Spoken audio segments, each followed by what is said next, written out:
Ladies and gentlemen, welcome back to the Crypto News Podcast. We are buzzing as always, and I'm super pumped to have Ian Rogers on the show today, Chief Experience Officer at Ledger. He's coming in hot from one of the best cities, debatably the best city in the world, Paris, France. We love that place. Ledger is the world-leading crypto and NFT hardware wallet manufacturer. Folks, everyone knows who Ledger is. I have one beside me. I have one in my room. I got a bunch of them. We're huge fans. Obviously, this is not a sponsored podcast, but you guys have heard me talk about Ledger hundreds of times on the show. I love Ledger, and if you don't have one, you should definitely get one as well. Keep your coins safe.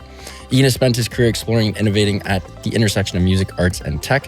Prior to joining Ledger, he spent 5 years as Chief Digital Officer at LVMH, wowza, where he was responsible for building group-level digital excellence and accelerating digital transformation for LVMH maisons.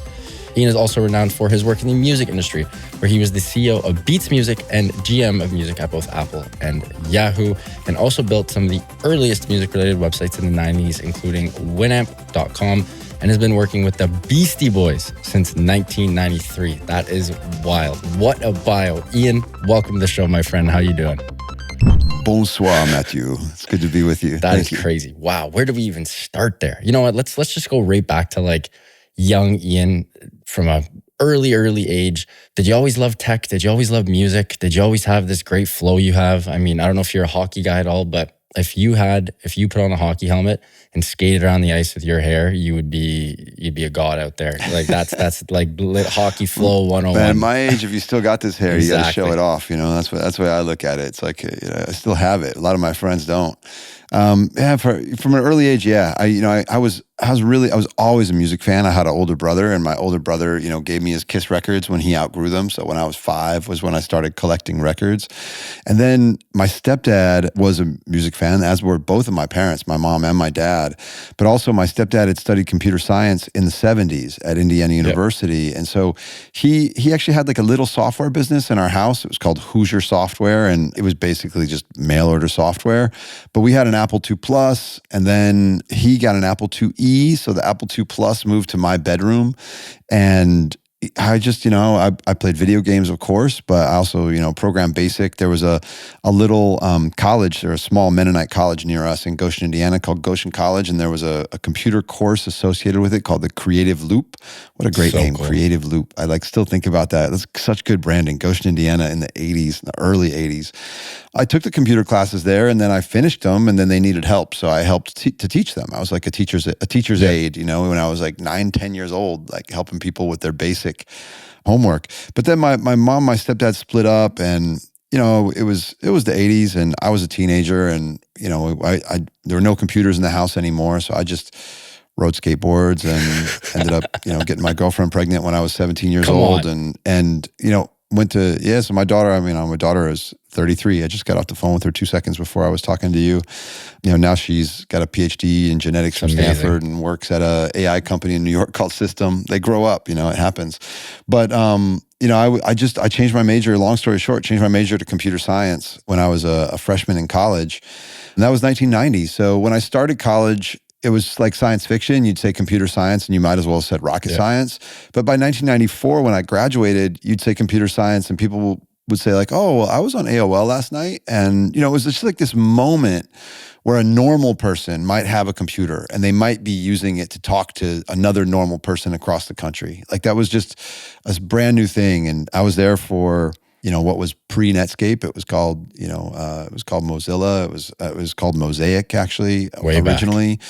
And I did, I was doing digital music stuff in those days because that was just what I liked. It was, my first job in college, it was a work study job at the Indiana University Music Library. And the way that I got it was I went to the place where you apply for work study jobs, and the form literally said, what are you studying?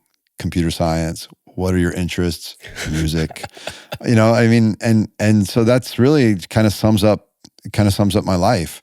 I've been super lucky, and that what we built at the Indiana University Music Library was the first search and stream system. The first thing where you could search the card catalog, and if you found a quote unquote multimedia record, you could stream it, and literally first it was on the computer under my desk. I had an IBM RS-6000 under my desk, and I had a Next computer on my desk, and that was the distance it had to travel.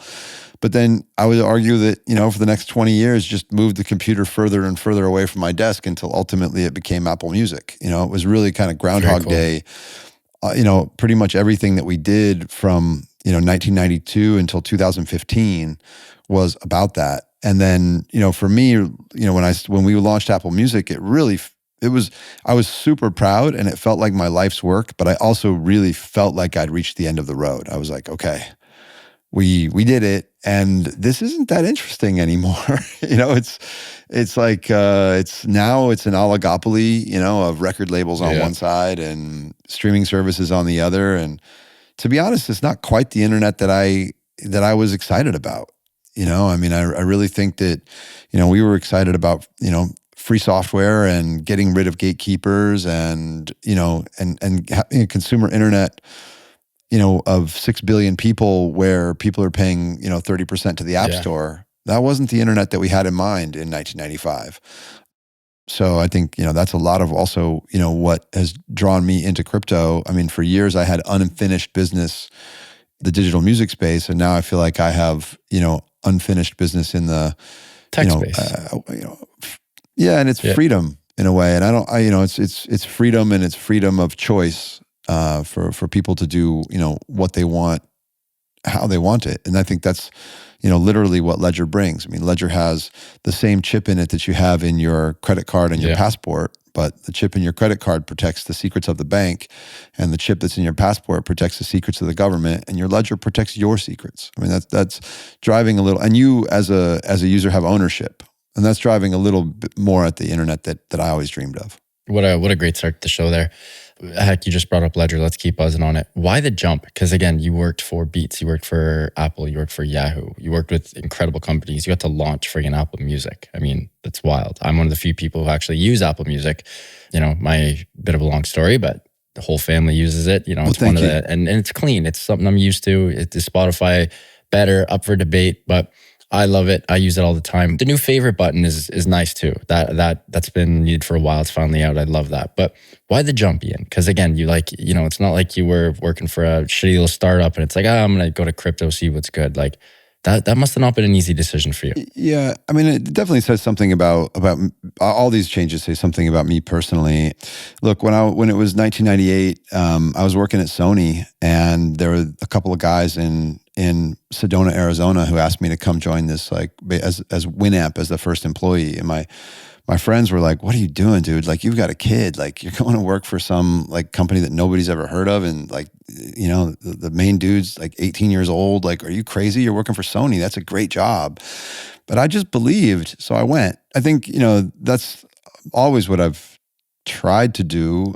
Did that with a startup that we sold to Yahoo, and then when I left Yahoo, joined another startup, and then joining Jimmy at Beats. That was also a time when all my friends were like, "Come on, man! Like, what, you guys are really going to compete with Spotify? Really?" Yeah. I was like, "Well, and to be honest, what sold me was the product. Like, Trent Reznor had a vision for the product that I bought, and I was like, I just want to be a part of this. I don't know, can we beat Spotify? I don't know, but I want this thing to exist. It's gonna be a good ride. Therefore, I'm in." But like I said, I mean, super proud that we had the great outcome with Apple, and very proud to have worked on Apple Music and built like the Beats One radio thing with Zane Lowe, like one of the most fun times I've ever had in my professional career. And working with Jimmy is like more than a podcast. I think it's like could write a book about that. And it's just, I'm so lucky to have done all those things. But like I said, I also felt like my work in music was done. And I just didn't know what else to do. I thought, well, I don't know, maybe I'm done. Yeah. Maybe I just sit here at Apple and collect my check and I'm like a music executive. I wasn't excited about that, but there are worse fates, I got this huge opportunity to come to Paris and work with Bernard Arnault and Alexandre Arnault and all the great people at LVMH. LVMH is the biggest luxury conglomerate in the world, and they own Louis Vuitton and Celine and Dior and on and on and on, and many things across fashion as well as perfumes and cosmetics, including Sephora, many things in wines and spirits, and it's just this really broad purview that's so interesting. It's such an interesting vantage point to understand that market from. It couldn't be more interesting. And you're with absolute giants in terms of people who, the thinking is so evolved. And I was lucky to be able to look across that portfolio, so it's almost like I always say it's kind of like a business school that's not available on the market. I was, to look at those kind of 70 plus businesses and really try to understand, how does this work? How do you get margins like this? Like, how do you maintain brand over years? Why is one brand suffering when another brand's flourishing? Like, what impact does the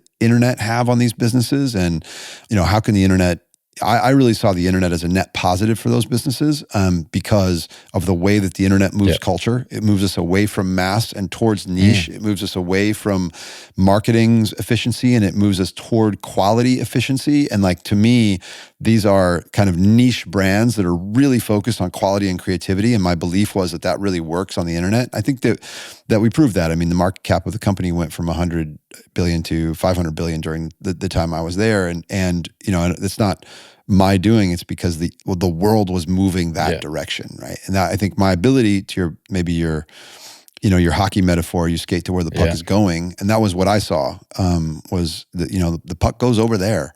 But then the transition to Ledger, right when I moved here, I met Pascal Gauthier, who was the first investor in Ledger, and he was a board member at the time. And I went through all of the normal questions about getting my head around the business starting in 2015. I'm like, well, why do we need a special device to do that? Why can't our phones do that?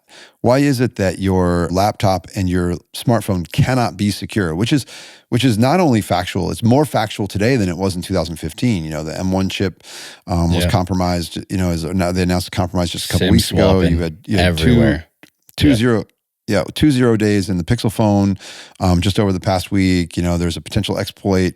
If you have, automatic downloads turned on Telegram, please turn them off on both desktop and on phones like that. And the reality is, the more value we have on our phones, the more attacks you get. And the M1 is an incredible chipset, that Apple made. It's not a diss against the M1. It's just that it wasn't designed for security. It was designed for performance. And so, meeting Pascal and meeting the Ledger team, the Ledger founders, I really got my head around that. And I was like, okay, all right. Well, so how do you get there, And I was lucky because I was just a friend. I wasn't, invested in the business. I was just, a friend who could be objective and say, like, how's your business going, man? Like, what's going on? It was after the ICO boom, though, that I got a lot of religion about Ledger. And the reason was, during the ICO boom, I sold my cost basis in crypto because, to me, I saw this frothy .com thing that I'd seen before, and I just wanted to stop thinking about it, which is why I didn't sell out. I sold my cost basis because I was just like, I don't know, maybe, but now I don't care, right? Just fun money now. At the peak of 2017 run up, or I should look at the date, but I did well because I just smelled the froth because I'd seen it before with the internet. But it also allowed me, since I had skin in the game, it allowed me to understand it more deeply. And I looked at the ICO boom, and you're trying to figure out, like, what's real, what's not real. Like, the concept of a world computer is so interesting. What do we do with it?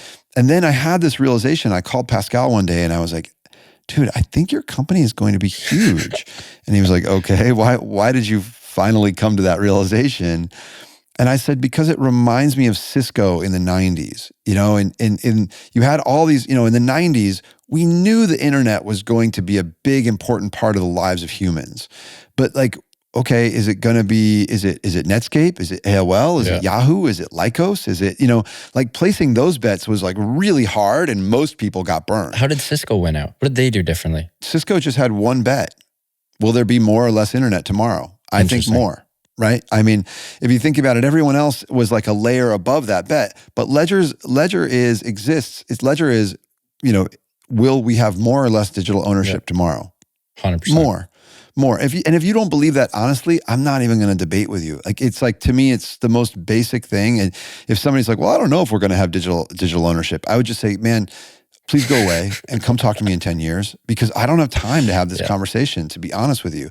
Now, I think what's interesting is, to me, that's the base layer. What I actually love so much about this space is that is just this inevitability. We as human beings will have digital ownership. It has been invented and we will have it.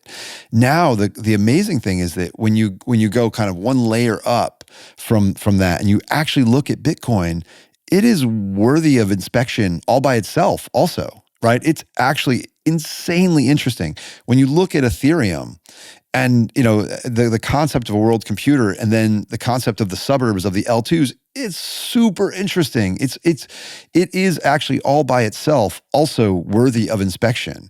But I think it's the bottom line though is that for me, what you're going to have is you're going to have digital ownership, and because of that, you'll need security, and that security has to be somewhere. And whether that's with your custodian or, with your wallet, you need security. And your phone and your laptop fundamentally cannot provide you security. It's like if I asked you, it's like if you put a nightclub at Fort Knox. Like, it's not a good idea. If you without a secure screen, you cannot be secure. That's really like Ledger's place in the world. So to me, having that conviction, so that was sort of like the investment case, if you will. But investing your time is a different thing. And then, for me, I believed in Ledger from 2018. And in 2020, I decided to invest my personal time and my opportunity cost here just because I felt like there was something that I could do. There's something that I could bring to it. I can take, what I've done in the past, which is bring worlds together, worlds of technology, worlds of users, culture, and try to distill it into, something where you bring a product to market. That's, I think, what we've done. And, look, the first thing that we did was when I right here, I moved to Paris, there were the first two people I met and became friends with were Pascal Gauthier and Tony Fadell. Wow. And Tony was the inventor of the iPod, and Tony's the one that designed Stax for us. Not even really because we asked him to, but because we're friends, and he is one of those guys where when he has an idea, as Tony says, like, if I have an idea, I run away from it. And if it chases me down, I listen to it. And Stax was one of those ideas where, he called me one day and he said, "Oh, I know what your next device is." I was like, "Okay, what is it?" And he said, I can't tell you. I'm like, "Oh, okay, well, let me know when you can tell me." But the reason is he wasn't sure if it was possible to make this curved screen or not. He thought it might be possible, but he wasn't sure. So then one day, we're actually taking our kids to a ceramics class, and he was like, "Okay, you want to know what the idea is?" I said, "Yeah, of course." He said, "Okay, but you can't tell Pascal." I was like, "Why not?" He said, "Well, because I'm still doing the diligence and trying to figure out if it's possible." But his idea was, well, first of all, it should be it should denote value, so it should be the size of a credit card. Cool. And second, his question was, what does the future fat stack of cash look like? Like a stack of cash that has the band around it. I don't know if you see it. Hold on. Stack cash that has the band around it, right? That what does that look like? And that's where he had the idea that they stack. I mean, you can see I'm like only holding one of them, but they're all stacked with with magnets. It's quite satisfying, actually. Wow. So this, Ian, this was all Tony. All Tony. This was his original vision. It's why I'm so proud of it, is because this is what he described to me. And then we went through a whole industrial design phase where we looked at like 8 different designs, and I love that the original. We tried it like with the wrap around the top, so and then clean. In the end, look, we announced this thing in December of 22, and we're just bringing it to market finally this spring, because it turns out, we got comfortable that the screens were possible, but it wasn't really possible in the beginning of last year. So we've been really like fighting, to build up, a process where we can actually make these screens at a high enough yield to be able to make them affordable. Because it's not about, obviously you can make them, but the question is, people buy them. If you put 100 in the oven, how many come out? Right. But now we're there. So it's been a long road, but we did it. So I think that's actually, I use that as part of the intro, because that's why I wanted to come to Ledger, was to try to bring this, it's one thing to have a device like a Ledger Nano where you click OK with your 2 thumbs, right? It's another thing to have a secure e-ink touchscreen, right? Where you're doing exactly what you can do with the Ledger Nano, but you're doing it from a secure touchscreen. That was an electric first 20 to start the show there. Tony is, I'm pretty sure it was one of my podcasts that I listened to. I believe it was a Tim Ferriss episode. I think he was on the Tim Ferriss, and that was the one that just blew my mind. That dude's brain just works differently, you know, like he's just a creative Definitely. genius, just cooking the kitchen, working magic nonstop. I'd love to jump into, again, you jumped ship over to Ledger, and you talked about the opportunity to really bring like physical digital asset storage mainstream. One of the things that you are best at in the world, you're literally one of the best in the world, is identifying culture, trends, narratives, and making things cool. Because like people always forget, like if shit ain't cool, no one's gonna do it, right? Like heck, you worked at Louis V, you worked at LVMH for multiple years. Like that is literally the epitome of what is cool.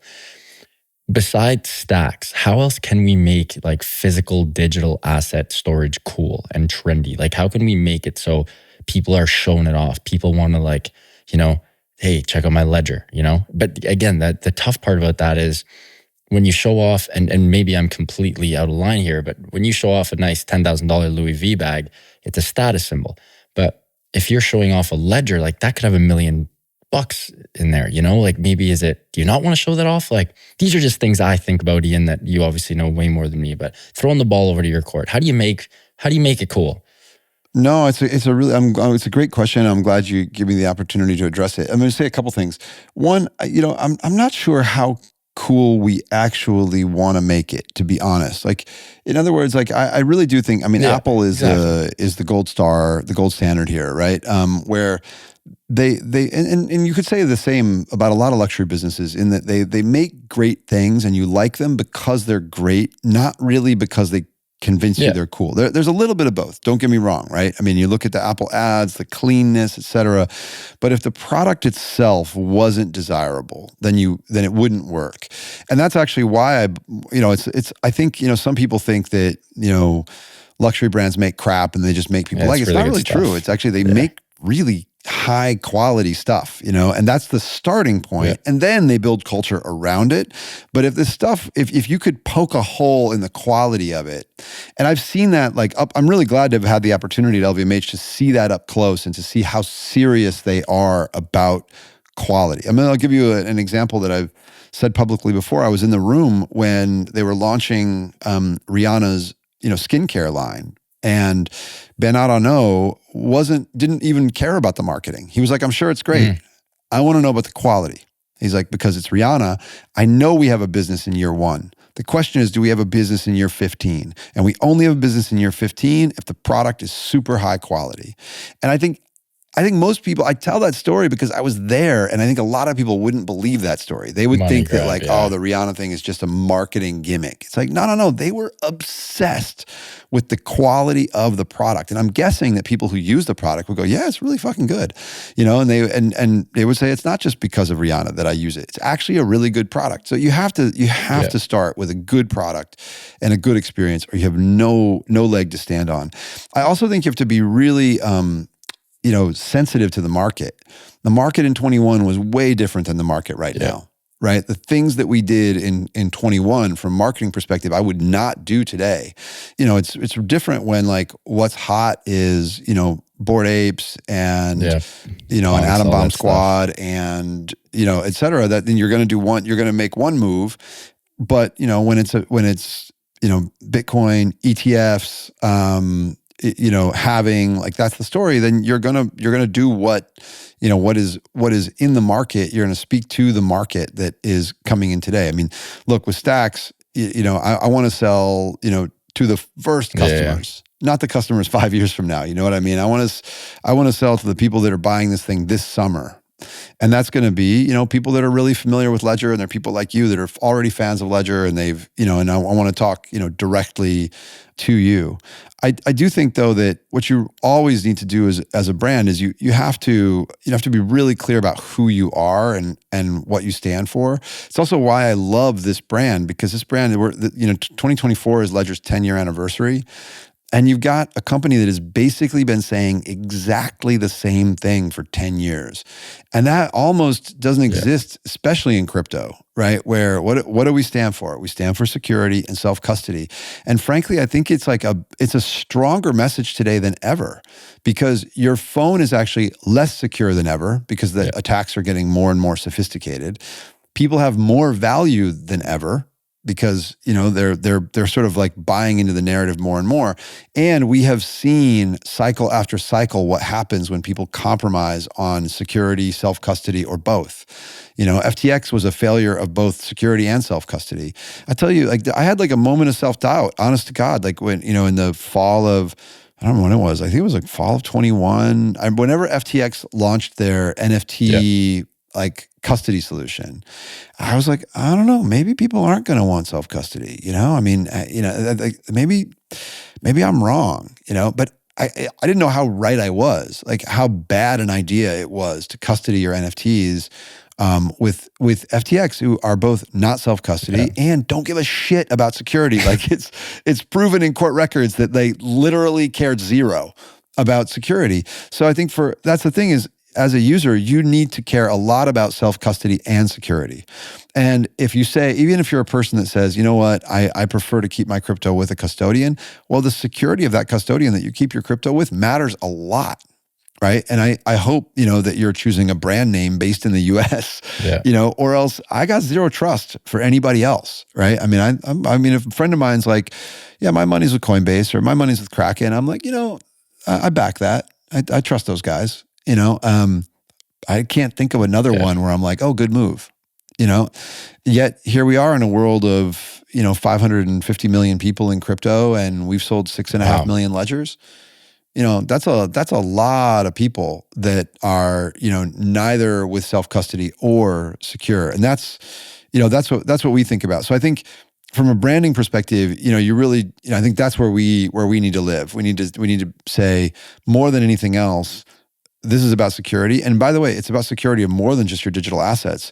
I didn't approach the issue of whether or not you want to wear this ledger around your neck. I do have mine on a chain and I do wear it around my neck, but you know what? This is for my logins, right? So, and by the way, you want to take it from me? True. Well, take it. Yeah. I mean, first of all, it's useless to you, and you put the PIN code in 5 times and you're not going to get into it. By the way, whenever somebody has a competing hardware wallet, I always just ask them if they want to trade for 24 hours. I'm like, oh, cool. Let's just trade for 24 hours. I'll give you mine. You give me yours. And we just trade back tomorrow. No one's taken me up on that yet, but I'm quite confident with my offer. But also, I think that's it. This is ENCR.eth. You can see what's on it. It's visible on the blockchain, but it's really my Mint wallet, right? So it's not like I'm walking around with my bag. I wouldn't recommend secure place at home. anyone do that. Yeah. There's ENCR-vault.eth as well, which you'll never find me with. And, I think that also, it just becomes more normal over time. Look, again, this thing is my 2FA and my passkeys for Twitter, for my login.gov, which is my US government account. It's just my 2FA. Think of it as a YubiKey. And when somebody gets out their YubiKey, you're not like, oh my God, dude, you got a YubiKey in public? Like, what are you talking about? Like that's it's the same. And I think it just takes time, right? Remember at the beginning of iPods, there are these stories about people people with white earbuds get jacked on the subway, right? Okay, that was a thing for a very short period of time until it became super normal. Right. So, the thing you should worry about if you're carrying around a ledger is an idiot, right? Because somebody that doesn't know that it's pretty much useless to them. And, if somebody really wanted, like, my ledger is useless to you if you kill me. My Lamborghini or my watch has value to you if you kill me. My ledger does not. So you're definitely at risk of people who don't really understand the operational security, but I think that's all stuff that just gets worked out over time. And if it's normal that somebody has a ledger for their logins or a Mint wallet, just like it's normal someone has a YubiKey, then when you produce a ledger, it doesn't mean you just got $1 million out of your pocket. And by the way, if you have a ledger with $1 million on it, please don't carry it around in public. I would never advocate for that. It it feels obvious. I just, it's like there's just a much bigger picture here. And the picture is security. Right now, you are carrying around with you all day, every day, a device that, I don't know if you've heard, like Joanna Stern at the Wall Street Journal did amazing reporting last year on like college kids getting their phones stolen in a bar, by someone that, told them they were selling drugs, and, they're like, so they're already like, they're just in trouble on multiple levels, and they immediately get their iCloud account hacked, and, it's a nightmare, because not only do they get Personal money data stolen from them pretty much immediately, but they'll never get their iCloud account back. And there's probably 10 to 15 years of their life in photos and everything else that's, photos, messages, et cetera, that's not coming back. So you're carrying around this insecure touchscreen in your pocket at all times. And then, you want to beef because you have the opportunity to carry around a secure touchscreen to go with it? Like, no way. These are the questions I get asked by my normie friends all the time. They'll even be like, well, what happens if, like, why would you put money on a ledger, like, or on a hardware wallet? What happens when you lose it? Well, look, buddy, when I lose it, I can log on to Ledger. I have seed phrase in multiple places. I throw it on. I know my password. Boom, I'm done. It's back. So it's like these are the things that the normies don't get, though. It's and candidly, I don't blame them. It makes sense. Totally, and I totally understand why they don't. Like, it is a big mental leap, to realize that the value isn't in here. Like what you have to explain to someone is, okay, your value is actually on the blockchain. What this is just a device that proves you're the owner of that value that sits out there in the blockchain. And that's like such a, once you get it, it's incredible. Because so Pascal and I were in Washington, D.C. last year, and had the opportunity to speak to a lot of representatives and Congress people, and you start to like really refine your words, because you have very few words that you just don't have that much time, and they know, but they don't know, right? You know what I mean? Like, and that's actually a lot of the challenges, is that they've probably already got a picture in their head, and that picture may or may not be correct, right? So the way that I would always get into the conversation with them in a way that I felt like worked is, I would say, you just have to think of it like a safe, right? It's there's no, congressperson that doesn't believe that an American has a right to have their own property in their safe. So that's why that analogy, I think, works really well. But it's a digital safe, right? And the great thing about it is it stores Bitcoin, but it stores, I would say, like, my passport right now, as I talk to you, is in my hotel room, in my backpack, very insecure, right? And when I produce that passport in a hotel in Europe, because they always ask for your passport, they're getting a whole bunch of personal information that they frankly don't need, right? So what if instead that passport was in my secure connected safe, and I could federate the contents of that when somebody needed it? If I was going to a bar, I could say I'm provably over the age of 21. And these are the kinds of things that I think open people's mind, and they go, oh, I see, this is actually a very useful and novel invention. And there's so many good uses for digital ownership.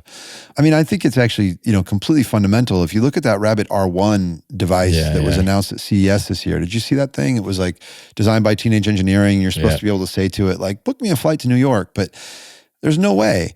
But if you go 10 years into the future and you think, okay, the starting point is I'm the owner of my wallet, and by approving transactions in my wallet, I can give you my identity.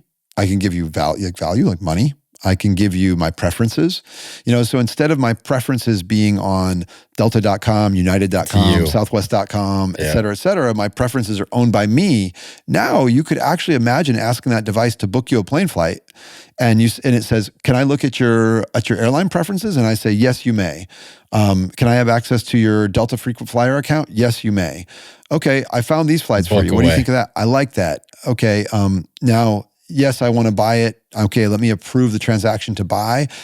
I mean, that Rabbit R1 device, from a basis of digital ownership, makes so much more sense than from Web 2, where it's like, I have to give it my credit card information. I have to give it 50 logins.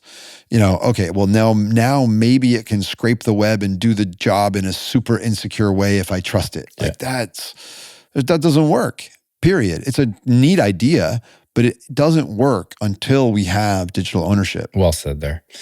Ian, you're on a roll, my friend. We got to take a quick break. Huge shout out to Prime XBT, longtime friends of the Crypto News Pod and longtime sponsors of the Crypto News Podcast. Prime XBT offers a robust trading system for both beginners and professional traders. It doesn't matter if you're a rookie or a vet, you can easily design and customize your layouts and widgets to best fit your trading style. Prime XBT is also running an exclusive promo for listeners of the Crypto News Pod. Use the promo code CryptoNews50, that is CryptoNews50, all one word, to take advantage of this offer. Again, that is CryptoNews50 to receive 50% of your deposit credited to your trading account. And now back to the show with Ian. Ian, I got to say as well, it is 81 in here. I don't know. I mean, I'm Canadian. We don't even use Fahrenheit, but all the thermostats we use are in Fahrenheit. The AC is not on in the building yet. Oh my God, this is like worse than Mexico. This is insane. So there's a bit of free sauna today. That is definitely warm. It's a good cool temperature in here. I'm not suffering at all. I apologize. It is what it is. I'm having a blast though. And I get a free sauna during a podcast, so get two birds thrown at once. Walk me through the launch of Ledger Stax here. Again, you gave us the little sneak peek. Give us the full details, launch, availability, pricing, if possible. Give us everything you got. Yeah, well, unfortunately I'm not going to give you that much because we announced it in December of 22. Yep. We struggled through last year to get to the yield, like I said. We're finally there. My team is in Asia right now and moving toward what they call MP, which is which is the mass production. And so we'll be very soon sending a message out to people who pre-ordered, nice. Asking them to make sure that we have the right address after all this time, so that we can send you your order, and then we'll follow up with the shipping schedule. So it's coming very shortly, and then we will be putting it back on sale. But there's actually some more secrets around that I don't want to share just yet. So I would say look out this summer, and we'll have more coming. Oh, just teasing me, just a little tickle there. not the whole stuff here.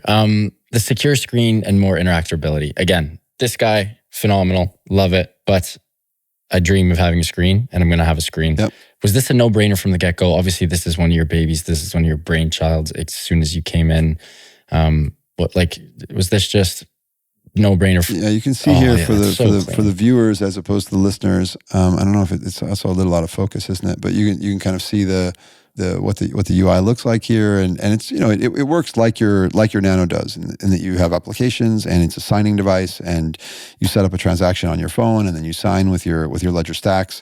But having a touch screen to do that, you get a lot more room to display the information about the transaction you're signing. And also just better ease of use overall. Like I said, better UX. I remember whenever I've set more normie friends up on Nano X, they're like, wait, how do I click OK? You know what I mean? Yeah, that's just a big, that shows you how kind of early the UX is there. So I mean, I do feel like it's there were MP3 players before the iPod. Yeah. Well said. You don't really remember them. I think that I think Stax, having that secure touchscreen is it brings it to an entirely different class of people. I also think same for Ledger Recover. Having the ability to opt into a $10 a month recovery. To your point about like what happens if I lose it, it's a big question for people, and we hear the horror stories of I lost it. I lost my recovery phrase. I lost my Ledger. Hey Ledger, what can you do for me? I mean, the answer is we can't do anything for you. Yeah. Like there isn't a path back from that. It's called self-custody. So, having a secure self-custody backup is a great thing, especially for new users. So I think having a bigger touchscreen lets you, get to an entirely new audience. Having more features, built in, like in Ledger Live, we have, you have the ability to buy, you can swap, you can stake. We're the, number one self-custody staker on Solana as an example. Yeah. It's a mini exchange. Like when you toss up Ledger Live, it really is a mini exchange. Yeah, you have, and we're adding partners there every day. We've got, MoonPay, Coinbase, as well as, Changely, Coinify, 1inch, Paraswap, et cetera. So you've got really, and then on the staking side, you have a lot of options too, because you have liquid staking options and 32 ETH staking options. So you've got a full array of services in there. So like you really could walk into a Best Buy, get a Ledger, and just start there. Yeah. And that, I think that's also like an analogy to the iPod. I think if you had an MP3 player before the iPod, the order of operations was you had MP3s, you're like, oh, cool, an MP3 player, and you got one. Whereas with the iPod, it changed around. You might have actually started with the iPod. You might have been in Best Buy and said, I don't have any digital music yet, but my friends do, and they, this looks cool. It's a completely different audience. So I just think it's necessary. Again, and I think for all of us, too often on Twitter we're talking to ourselves. But I think what people need to remember is, again, there's 6.5 billion. There was 8 billion humans on the planet. There's 6.5 billion people on the internet. There's only 550 million people in crypto, and there's probably 10 million of those that are actually doing secure self-custody. Yeah. I'm probably being generous to say 10 million. And of that 10 million, how many have good operational security? You're getting to a really small number. So if we really care about the things that we say that we care about, that we care about crypto and we care about the growth of crypto, we care about bringing more people into crypto, we care about security, we care about self-custody. Like if these things actually matter to us, I just think that, it's necessary that we, improve the devices, improve the user experience, improve the security. Yeah. We have this big mission this year to really eradicate blind signing, not just us, but with partners. I mean, we've all over the last 3-4 years become really just accustomed to blind signing all the time, effectively signing blank checks all the time, and that's not smart. We know that. We know signing blank checks is dumb. Why do we do it all the time? So it's our job to really care about these things and kind of demand more. Hopefully we're just, if you're not part of the solution, then you're complicit in the problem. So we're really, trying to push forward on solutions for all of those things instead of just throwing up our hands and saying, yeah, self-custody is hard.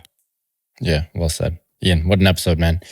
I wish we had more time because we barely scratched the surface and we didn't even really get into story time. And I bet we could fill probably a 1 week, Joe Rogan on steroids episode just with stories from, heck, even Ledger, but Apple, Beats, LV, I got everything stories, else. man. I got stories. Really appreciate. I know. I got to have you on for round 2. Next time I'll have you on for round 2. And it won't story be, time. That sounds fine. I'm down. I'm down. It won't be Ian Rogers on incredible tech and really good analogies. It'll be Ian Rogers on story time. On that one time on that riverboat in Hammond, Indiana. You can do that. I love it. What a treat, man. Really appreciate you coming on. Before you go, can you please let our listeners know where they can find you personally and, of course, Ledger online and on socials? Sure, of course. So Ledger is at Ledger on Twitter. And always be careful, right? Because there are a lot of people out there pretending they're Ledger, pretending they work for Ledger. If anyone is DMing you, those people are thieves. Report those accounts. You guys got the yellow check. Yeah, so at Ledger is us. I'm at IANCR, IANCR on Twitter, on Farcaster. I'm also on LinkedIn. Ledger's on LinkedIn. I think that's it. Ledger's on Instagram. I'm not on Instagram anymore. But Same there you here. go. Just check them out. What an episode. Can't wait to meet you in person and can't wait for round 2 story time. Appreciate the time, my friend. Looking forward to it, man. Thank you for having me. Folks, what an episode with Ian Rogers, Chief Experience Officer at Ledger. He was dropping knowledge bombs left, right, and center. We absolutely love to see that. And folks, we didn't even get into story time. We will next time. To the listeners, love you guys. Thank you as always for listening. To my team, appreciate you guys. You guys are the best. Huge shout out to Ian's team as well for making this happen. Eustace, you're the man. And back to the listeners, love you guys. Keep on growing those bags and keep on staying healthy, wealthy, and happy. Bye for now, and we'll talk soon.